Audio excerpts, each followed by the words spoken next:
दुबिया बड़ा लहरिया हाय मलक दुबिया बड़ा लहरिया हे दुबिया बड़ा लहरिया अरे बनिया बड़ा न तुम बाढ़ बोला अरे दुबिया बड़ा लहरिया हाय कहाँ दुबिया बड़ा लहरिया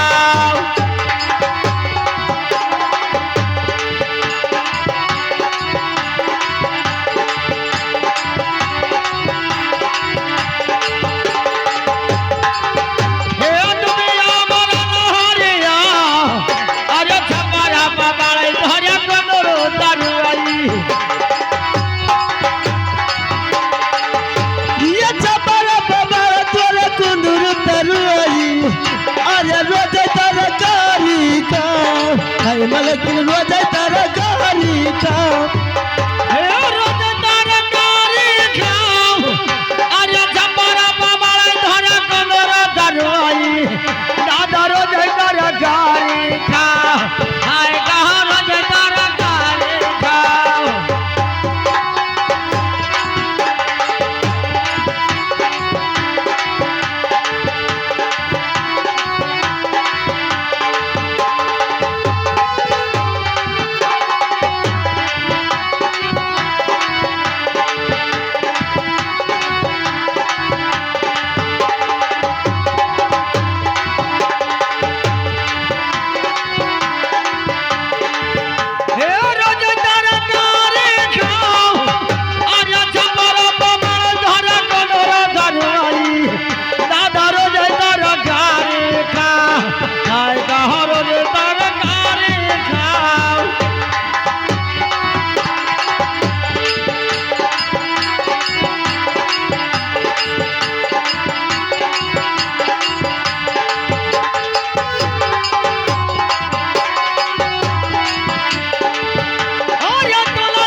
रमेश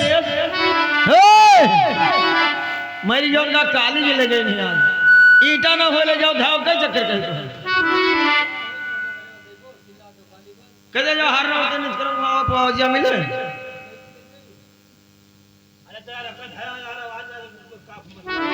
बहुत दम खाई लागे हमको ईटा ना हुए ईटा पकड़ाओ भेज जाते हेलो हे का लेकिन कैसे कैसे अरे राजा जठबाए साखा माहिना अरे राजा जठबाए साखा माहिना गारामा मोर लागई गारामा मोर लगाई हो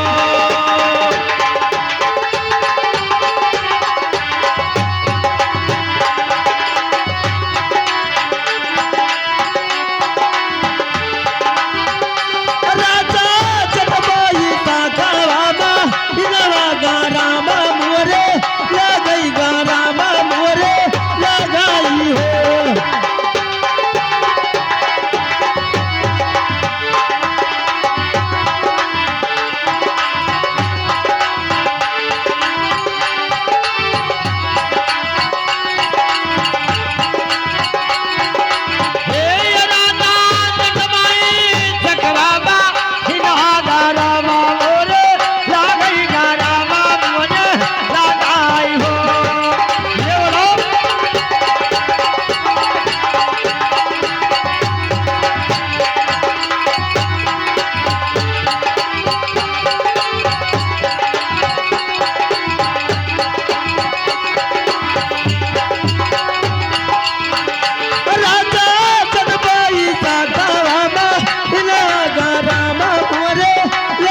मास्टर साहब हमारे अशोक यादव जी, अच्छा हमारे अशोक यादव जी दौलतपुर के निवासी हैं, अच्छा जिनके तरफ से 21 रुपए का पुरस्कार है। हाँ। लेकिन इस सोहर के बाद सोहर वो सुनेंगे क्या? क्या? उठले कमरिया में पीर दर्द दूला। बाहर। जरूर जरूर अच्छा कैसे कैसे